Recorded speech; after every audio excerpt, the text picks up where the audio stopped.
नमस्कार भक्तजनों, तर्पण विधि के इस एपिसोड में आप सभी का स्वागत है।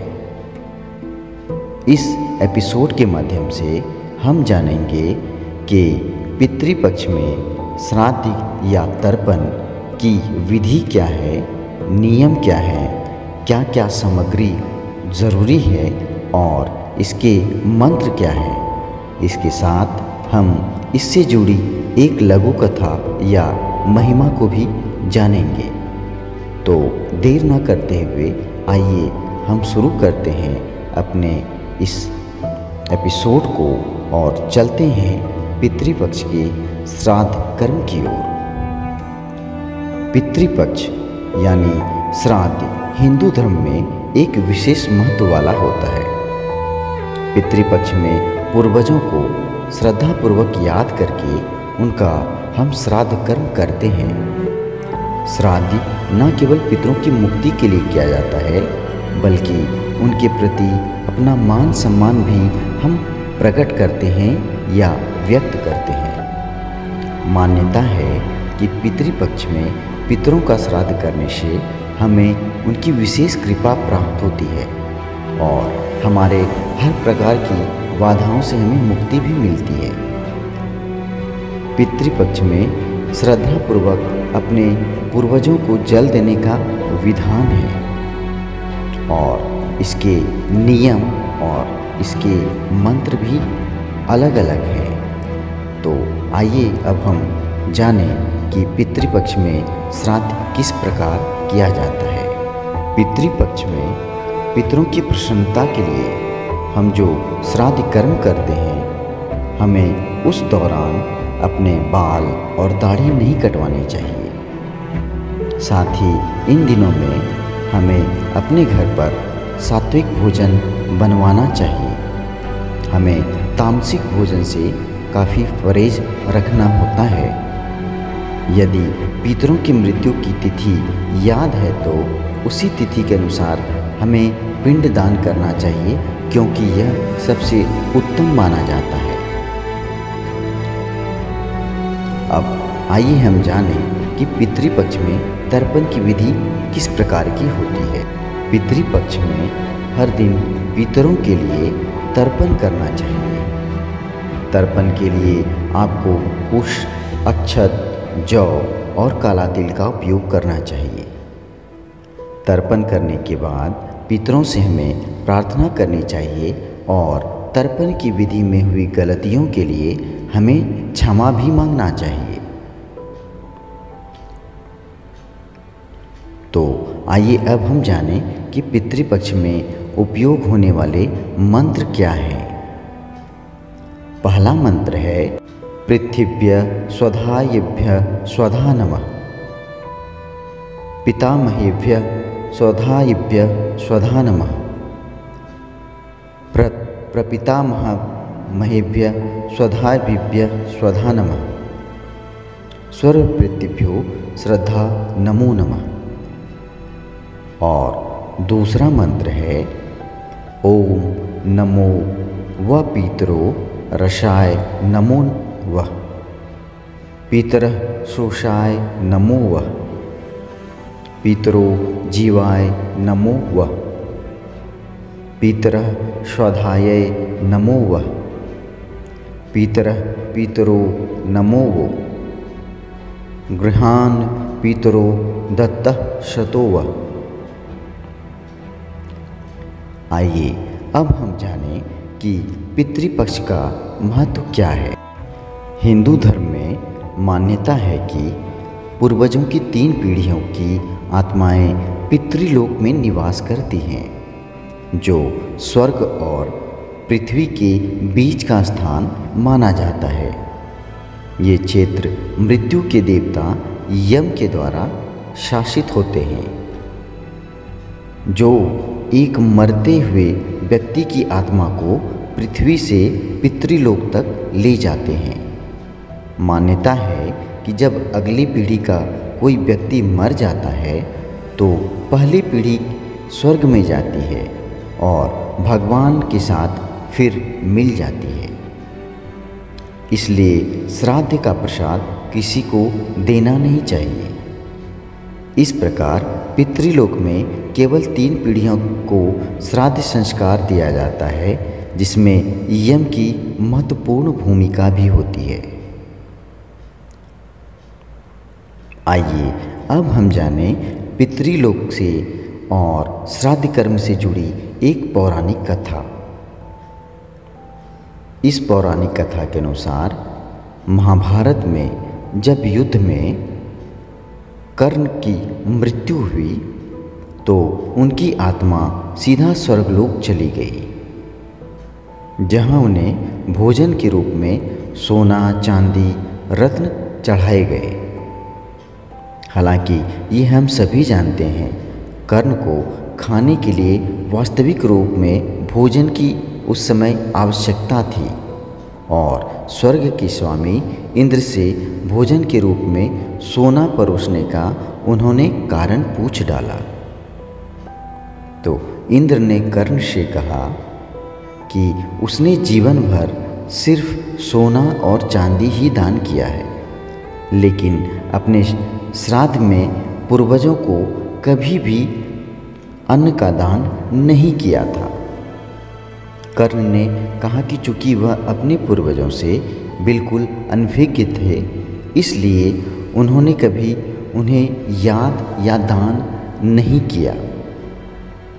इस घटना के बाद कर्ण को 15 दिनों की अवधि के लिए पृथ्वी पर लौटने की अनुमति दे दी गई, ताकि वह श्राद्ध कर सकें और उनकी स्मृति में भोजन और पानी का दान कर सकें। और हम इसी काल को पितृपक्ष के नाम से जानते हैं। आइए अब हम जानें साल 2022 में पितृपक्ष की अवधि के बारे में। 10 सितंबर से पितृपक्ष की शुरुआत हो रही है, वहीं 25 सितंबर को इसका समापन भी हो जाएगा। इस साल पितृपक्ष 15 दिनों के बजाय 16 दिनों का होगा। पंचांग के अनुसार भाद्रपद माह के पूर्णिमा तिथि से लेकर अश्विन माह के कृष्ण पक्ष की अमावस्या तिथि तक पितृपक्ष चलते हैं। अब इसके साथ हम ये जानेंगे कि तर्पण विधि किस प्रकार की जाती है। हमारे द्वारा पितरों को जल देने की विधि को हम तर्पण कहते हैं। तर्पण में हाथों में कुश लेकर दोनों हाथों को जोड़कर हमें पितरों का ध्यान करना चाहिए और उन्हें आमंत्रित करें। ओम आगच्छन्तु मे पितर एवं ग्रहन्तु जलांजलिं। इस मंत्र का अर्थ है, हे पितर पधारिए और जलांजलि ग्रहण करिए। तर्पण में पिता को जल देने का मंत्र क्या होता है, अब हम यह भी जानेंगे। सबसे पहले हमें अपने गोत्र का नाम लेना चाहिए। फिर हमें बोलना चाहिए, वसुरूपत तृप्तमिदं तिलोदकं गंगाजलं वा तस्मै स्वधा नमः, तस्मै स्वधा नमः, तस्मै स्वधा नमः। इस मंत्र को बोलकर गंगा जल या अन्य जल में दूध, तिल और जौ मिलाकर 3 बार पिता को जलांजलि देनी चाहिए। जल देते समय ध्यान करें कि वसु के रूप में मेरे पिता जल को ग्रहण करके तृप्त हो रहे हैं। इसके बाद हमें पितामह को जल देना चाहिए। और पितामह को जल किस प्रकार दें और क्या मंत्र है, यह भी सुनें। सबसे पहले अपने गोत्र का नाम बोलकर फिर हमें बोलना है, गोत्रे अस्मत् पितामह शर्मा वसुरूपत तृप्तमिदं तिलोदकं गंगाजलं वा तस्मै स्वधा, तस्मै स्वधा नमः, तस्मै स्वधा नमः। इस मंत्र से पितामह को भी हमें 3 बार जल देना चाहिए। इसके बाद माता को जल देने का मंत्र आता है। जिनकी माता इस संसार को विदा कर चुकी हैं, उन्हें माता को भी जल देना चाहिए। माता को जल देने का मंत्र पिता और पितामह से बिल्कुल अलग होता है। उन्हें जल देने का नियम भी अलग है। चूँकि माता का ऋण हमारे ऊपर सबसे बड़ा माना गया है, इसलिए हमें पिता से अधिक माता को जल देना चाहिए। माता को जल देने का मंत्र सबसे पहले गोत्र का नाम लें, फिर बोलें अश्मन माता देवी स्वरूपाशत तृप्तमिदं तिलोदकं गंगा जलवा तस्मै स्वधा नमः, तस्मै स्वधा नमः, तस्मै स्वधा नमः। इस मंत्र को पढ़कर जलांजलि पूर्व दिशा में 16 बार, उत्तर दिशा में 7 बार और दक्षिण दिशा में 14 बार देना चाहिए। इसके बाद हमें दादी के नाम पर तर्पण करना चाहिए। तो सबसे पहले अपने गोत्र का नाम बोलना है, फिर गोत्रे पितामह देवी वशुरूपाशत तृप्तिमिदं तिलोदकं गंगा जलवा तस्मै स्वधा नमः, तस्मै स्वधा नमः, तस्मै स्वधा नमः। इस मंत्र से जितनी बार माता को जल दिया जाएगा, उतने ही बार दादी को भी जल दिया जाएगा। श्राद्ध में श्रद्धा का महत्व सबसे अधिक होता है, इसलिए जल देते समय माता पिता और पितरों के प्रति अपनी श्रद्धा भाव जरूर रखें। कहते हैं श्रद्धापूर्वक दिया गया अन्न जल ही पीतर सिर्फ ग्रहण करते हैं। अगर श्रद्धा भाव ना हो तो पीतर ऐसे तर्पण या ऐसे अन्न जल को ग्रहण नहीं करते। साथ ही हमें विशेष कृपा पितरों के द्वारा भी ऐसी स्थिति में प्राप्त नहीं होती है। तो भक्तों, आइए इसके साथ हम यह भी जान लें कि हमें किस दिशा में और किस मंत्र के साथ अपने जनेऊ की स्थिति क्या रखनी चाहिए। तर्पण विधि में पितृ पूजन कैसे करें। सबसे पहले अपने पास शुद्ध जल, बैठने का आसन जो कुश का हो, बड़ी थाली या तांबे की थाली, कच्चा दूध, गुलाब के फूल, फल, माला, कुशा, सुपारी, जौ, काले तिल और जनेऊ आदि हमें अपने पास में रखना चाहिए। फिर आसन पर बैठकर 3 बार आचमन करना चाहिए और मंत्र है ओम केशवाय नमः, ओम माधवाय नमः, ओम गोविंदाय नमः। आचमन के बाद हाथ धोकर हमें अपने ऊपर जल छिड़क लेना चाहिए, अर्थात पवित्र होना चाहिए। फिर गायत्री मंत्र से शिखा बांधकर, तिलक लगाकर, कुशे की पवित्री यानी अंगूठी बनाकर अपने अनामिका उंगली में पहनकर हाथ में जल, सुपारी, सिक्का, फूल लेकर निम्न संकल्प करना चाहिए। सबसे पहले अपना नाम और गोत्र का उच्चारण करेंगे, फिर बोलेंगे अथ श्रुति स्मृति पुराणोक्त फल प्राप्त्यर्थ देवर्षि मुनि मनुष्य प्रीति अर्पणम करिष्ये। फिर थाली या ताम्र पत्र में जल, कच्चा दूध, गुलाब की पंखुड़ी डालें और फिर हाथ में चावल लेकर देवता और ऋषियों का आवाहन करें। स्वयं को पूर्व मुख करके बैठ जाएं। जनेऊ को रखें। कुशा के अग्रभाग को पूर्व की शिखा की ओर रखें। देवी तीर्थ से अर्थात दाएं हाथ की अंगुलियों के आगे के भाग से तर्पण देना चाहिए। इस प्रकार की तर्पण ऋषियों के लिए होती है।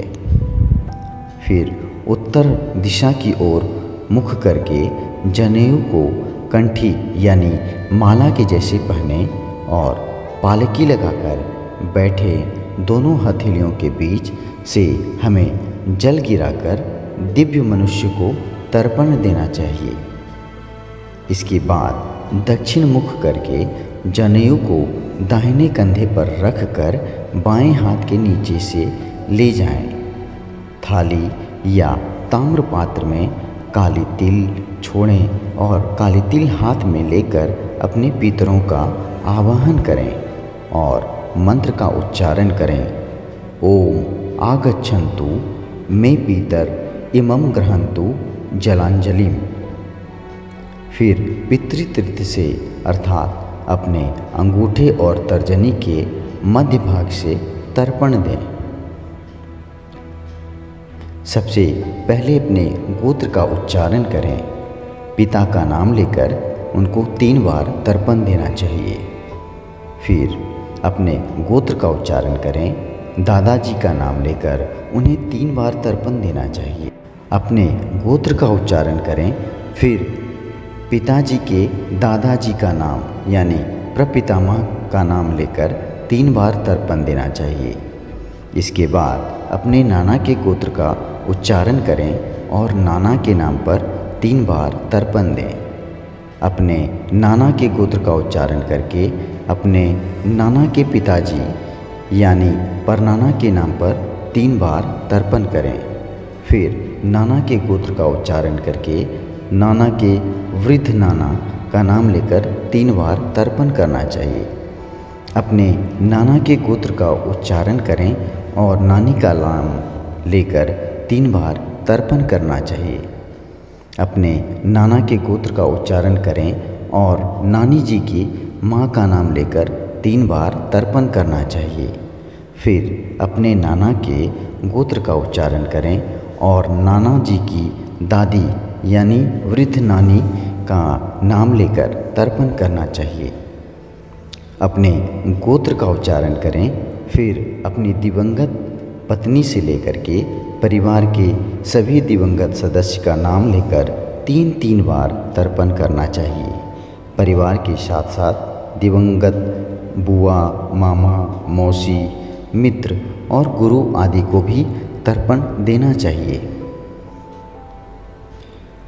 और विशेष रूप में हमें जिनका नाम याद नहीं हो तो रुद्र, विष्णु, ब्रह्मा जी का नाम उच्चारण कर लें और सूर्य को जल चढ़ा दें। फिर कंडे पर या गुड़ घी की धूप जलाएं। धूप के बाद 5 भोग निकालें जो पंच महाबली कहलाती है। गाय के लिए पत्ते पर भोग लगा दें और कुत्ते के लिए जनेऊ को कंठी करके पत्ते पर भोग लगाकर कुत्ते के लिए भोग रखना चाहिए और कौवों के लिए पृथ्वी पर भोग लगाकर कौवे के लिए रखना चाहिए और देवताओं के लिए पत्ते पर भोग लगाकर अतिथि को दे देना चाहिए। पिपलिका के लिए पत्ते पर लगाकर पिपलिका को दे देना चाहिए। इसके बाद हाथ में जल लेकर ओम श्री विष्णवे नमः, ओम विष्णवे नमः, ओम विष्णवे नमः बोलकर भगवान विष्णु जी के चरणों में हमें छोड़ देना चाहिए। इस कर्म से हमें अपने पितर को प्रसन्न करना चाहिए और उनका तर्पण करना चाहिए। और मेरी आस्था और विश्वास यह कहती है कि इस प्रकार के विधिपूर्वक तर्पण करने से हमारे ऊपर हमारे पितरों की विशेष कृपा बरसेगी। तो भक्तों, यदि पितृतर्पण या श्राद्ध में तर्पण की विधि, उम्मीद है आपको मेरी यह वीडियो पसंद आई होगी। अगर आपको मेरी यह वीडियो अच्छी लगी हो तो आप वीडियो को लाइक करें और मेरे चैनल को सब्सक्राइब करें। साथ ही बेल आइकन दबाना न भूलें। तो मिलते हैं आपके साथ फिर किसी अगले वीडियो में। तब तक के लिए मुझे आज्ञा दीजिए। नमस्कार।